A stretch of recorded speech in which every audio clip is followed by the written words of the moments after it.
Hello everybody and welcome to the Football Philosophy channel, and this is the Player in Focus show from the Arsenal game, the 0-0 draw at the Emirates.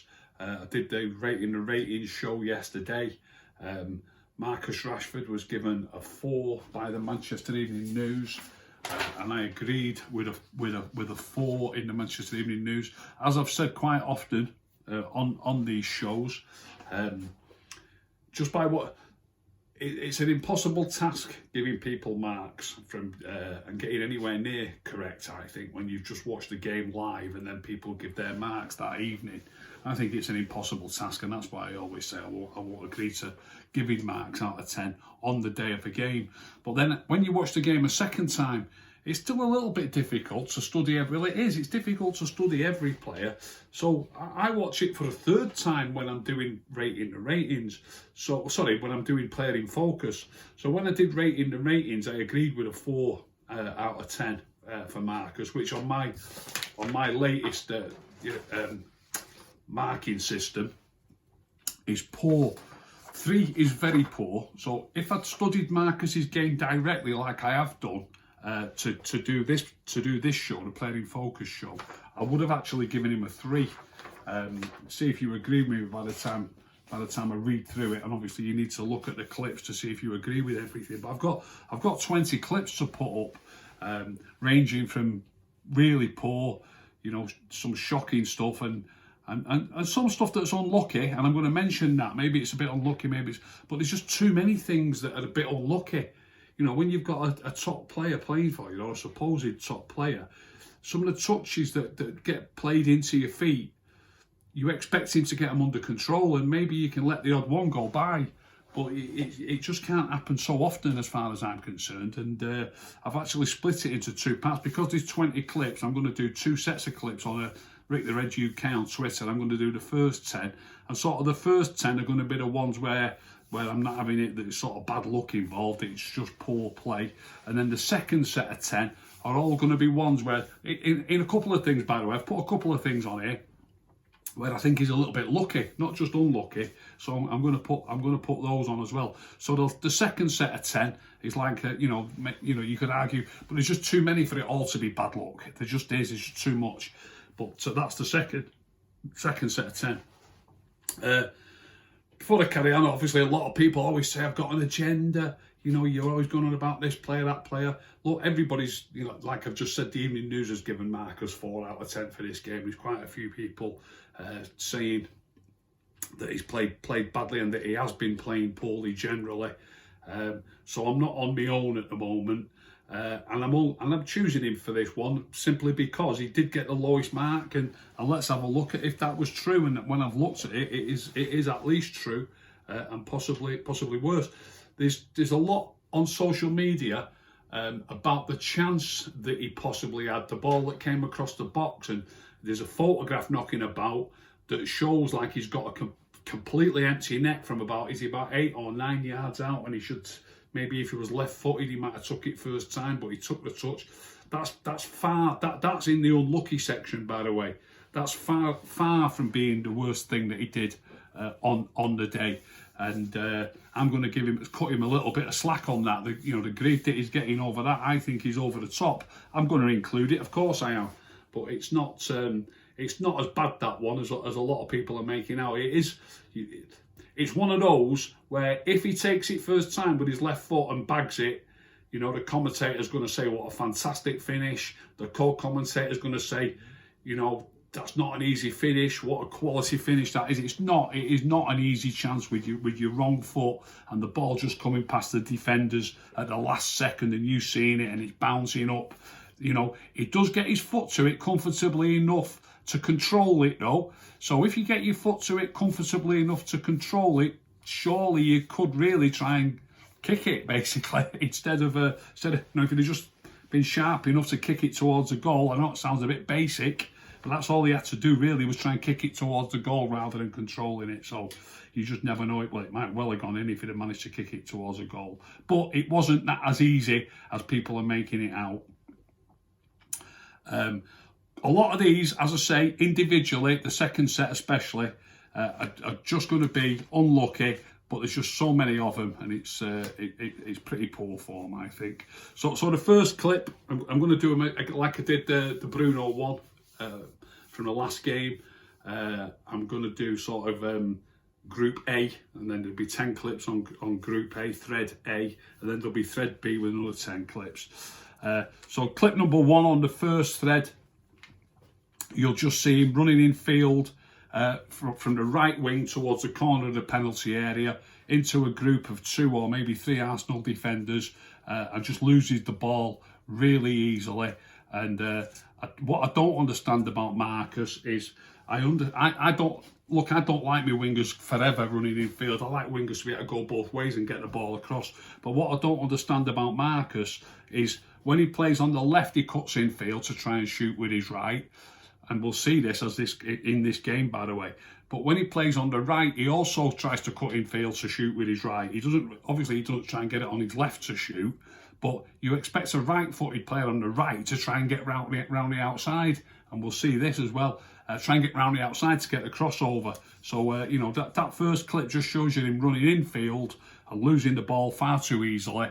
And he should really be trying something different, really. It's just a poor run. The second clip number 2, again, is a longish run with the ball at his feet. It's in the. I've jumbled these up, and usually I do them in chronological order, but I've jumbled them up today to make sure I've got like the unlucky ones in the second set of 10. Some of the second set of 10 unlucky ones, by the way, you might decide yourself are not particularly unlucky and just not very good. But these are the ones where he must do better this first 10. So this is quite a long run in the second half. He runs towards their goal with the ball, and I've paused it at the end. I run it in full speed, and then I pause it at the end as well. And you'll see what a big touch he takes that loses the ball, and it's just really poor. It's a decent run with the ball, but when he eventually loses it, he presents it to them. He doesn't keep it too. I've said this about him on numerous occasions. When dribbling the ball, he doesn't have tight control over it far too often. And on this occasion, it's a big touch, and they take it away far too easily. Clip number 3. Don't actually lose the ball. He checks back and passes the ball. United don't lose the ball. What I'm putting this on for, on that clip, if you look across the field, you'll see Bruno and Cavani they're racing towards their goal, and there's only 3 defenders against 2 forwards, which is that's decent. That's decent numbers, 2 against 3. You know, when the midfield players have left behind, forwards' eyes light up. If they can get in the box and they're only outnumbered 3-2, they think they've got a great chance. So what I'm talking about Marcus, I've just spoken about him running in field. At the beginning of the clip, I've paused it, and you can see that he's got the ball at his feet, and you can see that there's acres and acres of empty grass, empty space in front of him, and there's a defender slightly behind him. There's one slightly ahead of him, but a couple of yards inside. Now, people are forever telling me about his pace. If you're a yard behind and you've got particularly electric pace, I'm thinking like a young Gareth Bale electric pace, Andrei Kanchelski's electric pace, Adama Traore electric pace. You know, I see Marcus when he's got a yard on somebody. I'm not saying he's slow. For a million miles, I'm not saying he's slow. What I am saying is, if he's got a yard on someone, people don't catch him. But if he's a yard behind, he's a yard behind somebody here, but he's got space. There's a couple of yards inside. He should knock it into that grass. He should take a big touch. Where's the big touch, Marcus? Get a big touch there, 20 yards out of your feet, and get after it. And Bruno, and you can tell, if you understand the game, that's what Bruno and Cavani are expecting. They're thinking we're in here. They're racing towards their goal. But Marcus checks back and passes it back. And in that situation that he really has, if he's got this extra pace over other players, he can make that yard up. And it's not really a full yard. When he's 2 yards in field and you're kicking it direct, he's got a little bit more ground to make up. A really rapid player there. It's a great opportunity. Knock the ball into the grass, get after it, and get it across for the 2 men that are in field. And he just checks back and passes it. So that's something that needs working on in a big way. Clip number 4. This is the one where I think Xhaka might poke him in the eye. Granit Xhaka is chasing him. It's a long ball. He does well at first. He takes a really good first touch. The ball's dropping out in the air. It is a good first touch, but I'm showing this one. It just isn't strong enough. And I know he gets a finger in the eye or something, but Xhaka's too clever for him. Gets his arm across him, and you shouldn't be allowing that. You know, a top winger there. It's a good opportunity. He's running into empty space, and you've got to get that touch out of your feet and get away from him. But Xhaka beats him too easily. And as much as he goes down, and I think he has treatment as well, I can't quite remember. I think he has treatment. A free kick wasn't given. Make no mistake. He just, Xhaka beat him, and that's that. He didn't get, even though he got a poke in the eye or whatever it was, didn't get a free kick given. The referee only stopped the game because he was down on the floor and needed treatment, or it looked like he needed treatment. Clip number 5 is in the second half. He gets the ball on the left wing. He's having a go on the left at this moment. He tries in a manner to get past Bellerin. You might have to watch this 2 or 3 times. I don't really know what he tries to do. Somehow or another, it looks like he's trying to trick Bellerin, but he clips the ball up. It's difficult to tell on camera. But he seems to clip it up somewhere around thigh height or maybe midriff height. And I don't really know what it just doesn't look very good at all, but Bellerin's only a couple of yards in front of him. He does something, he clips it up in the air, it hits Bellerin and comes straight back to him. So he's just I think he's just lucky the way he gets it back off Bellerin, but then he drifts in field with it and he tries to play a square pass across the edge of the box and passes it straight to one of their players. And the Bellerin bit's not good, but the second bit of that clip's particularly poor. Clip number 6, that was clip number 5. Clip number 6 is just a poor cross from a poor angle that goes into the box. It's not, Cavani's sort of out, he's in the picture, but he's got no chance. He doesn't even make a run. He's got no chance of getting on the end of it. It's a poor angle. It's too far out. Shouldn't even decide to cross it, but he tries a cross and it gets cleared out of the box far too easily. It's a poor decision and it's a poor cross. Clip number 7. Again, this is a pass definitely aimed at Cavani. It's such a bad pass, you can only just tell, but it's definitely aimed at Cavani. It's easily cut out. The player clears it with his feet. You don't have to jump to edit or anything. And it's on an angle, so Cavani's out left and coming in from the left. So he needs to angle it more left, but it goes straight forward to a defender who's in front. It travels 15 or 20 yards and the defender cuts it out easily. But if the defender doesn't cut it out, it's just going straight through to the goalkeeper. It's not going to go to Cavani, and it's a bit of a shocker of it, if I'm honest. That's clip number 7. Clip number 8, this is about body strength and being able, I mean, people talk about, discussing whether he's best at number 9 or best on the wing. This is it's just shocking, this. And a lot of people might say, oh no, what's he on about him again for? Why? Why are you saying that? If you understand the game, this is appalling. He's standing on the wing. He's got a defender behind him.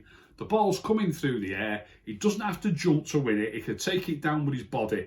And watch the clip. Watch it a couple of times. There's nobody United player there for him to head it to. I don't know why he's heading it, but and I think he definitely doesn't have to jump, and I think he actually has to duck a little bit. He has to duck a little bit to head it, and he just heads it a little bit up in the air, and it drops about 3 or 4 yards away. And there's 2 Arsenal players there. He's got a man behind him. He needs to be big. Well, you can only be as big as you are, but you need to stand big and stand strong. You need to get that ball down on your body, not duck into it and head it in the air. I'll be honest with you, there isn't another word for it. It's pathetic, that bit. And that's clip number 8. Clip number 9 is the one where there's a great opportunity here where he runs through. This maybe could have gone in the unlucky pile, but it isn't good enough really. Where he runs through the inside right channel. It's a decent run. He ends up in the box. But I've watched it on MUTV, by the way, and I've watched it on Sky. The commentators and the co-commentators on both channels. So if you think I'm being harsh, everybody that I've heard speak about it says it's not good enough, basically. It's a little bit behind Bruno, and Bruno then has to check a little bit to try and feed it back to him. It should have been a bit in front of Bruno, and Bruno could have drilled it across to Cavani.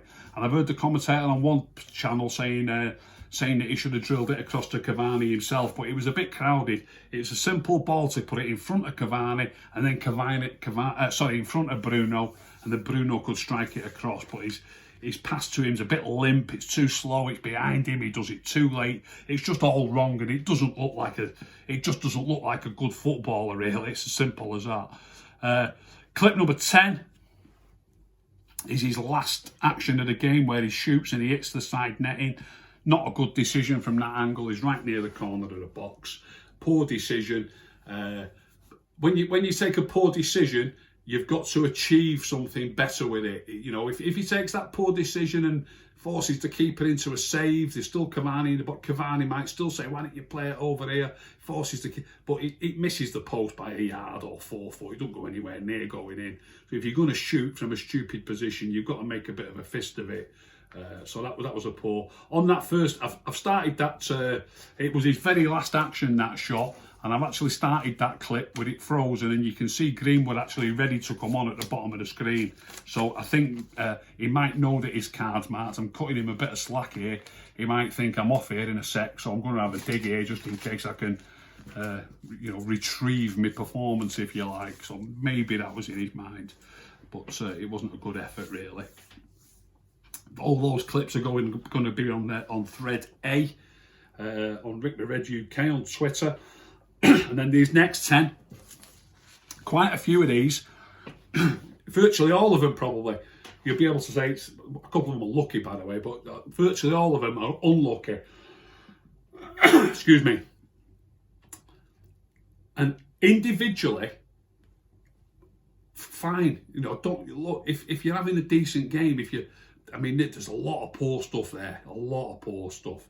But these other things here, perfectly okay for 1, 2, possibly even 3 times for this to happen to you in a game. But this happens more than 3 times. You know, he's unlucky quite a lot more than 3 times. And more than 3 times unlucky. And some of them, you can look at them yourself, you might decide, well, that's not just unlucky, it's not good enough.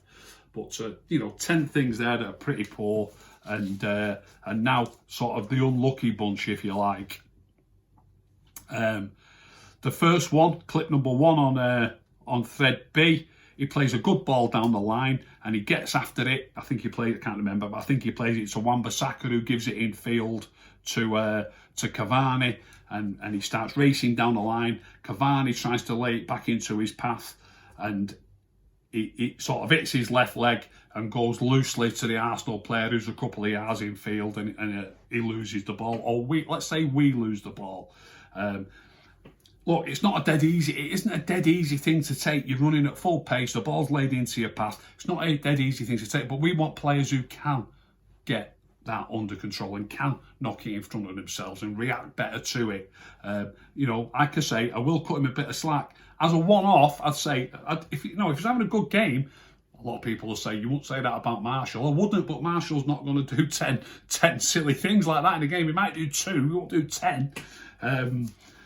So, it is a bit unlucky, but we want players who can do better. Cavani tries to lay it into his path. He needs to be knocked in front of him, but it hits his foot. He tries to play it. It hits his foot though and goes the wrong way. That's clip number 1 on the second thread. Clip number 2 on the second thread is the ball. This is definitely sloppy. It's not just unlucky, but what the lucky part about this is it hits the defender and goes out for a throw-in. There's no real harm done, so we get the throw-in. But have a look at it. The ball's passed to him. Wan-Bissaka's making a run across the defender, behind the defender. I'm not sure he should really even be trying to pass it. I'm not sure if Wan-Bissaka's offside even. I just can't remember, and I haven't got it running in front of me. But it's a sloppy first-time pass, and it hits the defender who's standing right in front of him, 2 or 3 yards away. It goes out for a throw-in to United, which is, no harm done, like I say, but it's just sloppy play again. That's clip number 12 or clip number 2 on the second thread. Clip number 3, I don't like this bit. There's a little bit of this that I don't like. The ball's bouncing in his own half, he's facing his own goal, and he lobs a pass to Lindelof. That it's not clever. He should really be trying to kill it himself and take. You need to take the initiative yourself sometimes and get that ball on the floor if it's bouncing, and you take the take the risk rather than passing it on. And he lobs a ball back to Lindelof. It has to go up. He has to lob it over someone. Plus, it's a bouncing ball that he's dealing with. But by the time it drops to Lindelof, because he knocks it quite high, Arsenal players are on Lindelof. And all Lindelof can do is, as it bounces, tries to sort of volley it away, if you like, or half volley it away. So as Lindelof just tries to clear his lines, Rashford's made his way up, not far, but he's a little bit further up the pitch, and it comes flying past his head, and he tries to flick it on with his head, and it just goes to an... There's not much you can do about the header, I'm not saying that, but he tries to flick it on with the head, and it just goes straight to one of their players. It's not a great ball that he gives Lindelof. He should be trying to get it under control himself. It's not good. That's the bit that's not good. The bit that I don't like, and watch it till the end, and maybe watch it a couple of times, he looks back at Lindelof. Now, the ball's at their end, gone that way, towards there. There's no reason to be looking back that way. And all I can think of, and I'm pretty certain, is he's looking back at Lindelof as if to say, what on earth was that? Or what have you know, where's that gone? Lindelof had to get rid of that ball, and Marcus has put him in trouble. And then he's giving him a stare. And I don't like that bit at all. And I can't imagine it's anything else. I mean, if you put it in the comments, if you can think he's looking at him for a different reason, say what it could be, because I can't think of one. Clip number 14. He tries to run in. At least he tries. He tries to run into the box from the right wing. I assume to try and get a crossing, but he doesn't often cross it when he gets nearer to the dead ball line. But I shouldn't have said that really, because that's a generalisation. I always say people, but I know it's a generalisation, but it is what I believe. And I always see these evening news people, and I do criticise them for it, so I apologise. I shouldn't really use a generalisation. But it is what he does here. It looks like he's trying to get in the box to try and get the crossover. He runs into the box, but Willian turns up on the scene to help the full back. And to me, it just looks too soft, and they just take it off him too easily. Again, like I've said, a lot of these, any one of these in its isolation, or two or even three in isolation, or, you know, or when I say in isolation, it couldn't be in isolation if it's three, could it? But one, two or three of these things, they're all a bit unlucky, but it's just too many. There's just too many of them. They can't all be that unlucky. This is clip number 15. This is similar to one earlier where the touch was laid into his path and he didn't take a good touch and he lost it. This one he should do better, I think. The ball's played up from the back. It gets flicked on, comes to Cavani. Cavani helps it into Rashford's path. But again, it's more or less at Rashford as he's running. It's at him. So he tries to drag it in front of himself with his left foot. But again, he's unsuccessful. It bounces off his left foot. It'll go straight to an Arsenal player. This one's, again, a little bit unlucky, but, you know, have a look at it yourself, make your own mind up. He just tries to cross it. Willian blocks the cross, but look, defenders are really difficult to get crosses past when they're close to you. But Williams is quite away from him, 7 or 8 yards away, and I think he should do better. Make your own mind up, but I think he should do better. And again, like I've said, you know, with all these things that are all unlucky, let's try and get a bit of luck instead. Well, there is a lucky bit in a minute. You'll see it in a minute. Clip number 17, or you'll hear it in a minute. Clip number 17 is this is a layoff to Bruno that Bruno does well to get it back to him, and he has a shot, but the shot's not very good. He scuffs it really. It goes a few yards wide. But I've paused it at the end of the clip. I've sort of run it again and paused it. I think it's in full motion. Then I've paused it again. His layoff to Bruno, it's not good, and Bruno does really well. Again, this is a lucky bit. You know, he's lucky that Bruno manages to react, and I think Bruno has to more or less turn and get his leg up quite high and pass it back to him, and then he has a shot. So the shot's not good, and the pass isn't good. So, you know, there's a lot of luck. Whether it's good, he's lucky to get it back, but you know, if you think it's bad luck, his shot's bad luck, or if you think his pass to Bruno's bad luck, maybe the case. I think the pass, when the pass comes into him from Fred, I think he should be trying to get hold of it. I like players who get hold of the ball, mate. And when you lay it off like that and it's not a good layoff, on another occasion you lose the ball, but Bruno does really well to get it back to him, and he has a shot that isn't a good shot. Now then, this one, I was contemplating putting it in, then I thought I won't, then I will, then I won't, then I will. And I thought, I'm going to put it in. This is in the first minute of the game. And if you think it's a witch hunt, now this will convince you that it's a witch hunt, but all this stuff, there's just too many of them. This is a flick that he plays that goes straight to Cavani, and Cavani passes it and we keep the ball. And it looks great. And I think it's an accident. I like my players to get hold of the ball. So I don't care what anybody says. I'm watching a player, any player, and I like the way Martial nearly always, he don't flick it a lot. He tries to get it under control. This ball comes to Rashi on the right. Make your own mind up. And he flicks it, but it goes in field. Now Bruno's a bit further behind him. It could maybe a flick on for Bruno, but it goes in field. It goes between two Arsenal players, and Cavani has to get in front of his man and come towards it, and Cavani gets it, and Cavani passes it, and it looks absolutely fantastic. If he does mean it, it's world class. It is absolutely different class if he does mean it. So I've put that on there. I think it's lucky. So he's had a... I was just saying, like, that many of the bits that I've put on are unlucky. You'd expect him to have a little bit of luck here and there. You know, the two that he's tried to drag in front of himself and it bounced away.